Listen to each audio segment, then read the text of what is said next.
আপনারা সবাই গাইস দেখতে পাচ্ছেন, আমার এখানে একটা ভালো ইটের ব্যবসা আছে।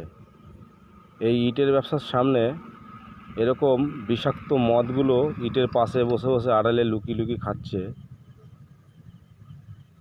যদি দেখতে পাই তাহলে কিন্তু এর পরিমাণটা কিন্তু ভালো হবে না।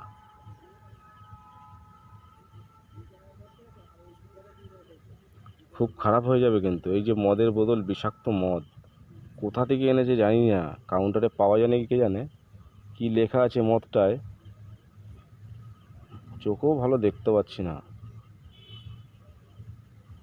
আপনারা গাইস একটু পড়ে নেবেন, হ্যাঁ। এই মদটাকে একটু সাবধানে আপনারা খাবেন, খুব বিষাক্ত মদটা। দেখতে পাচ্ছেন আজে বাজে কী সব মদ এগুলো।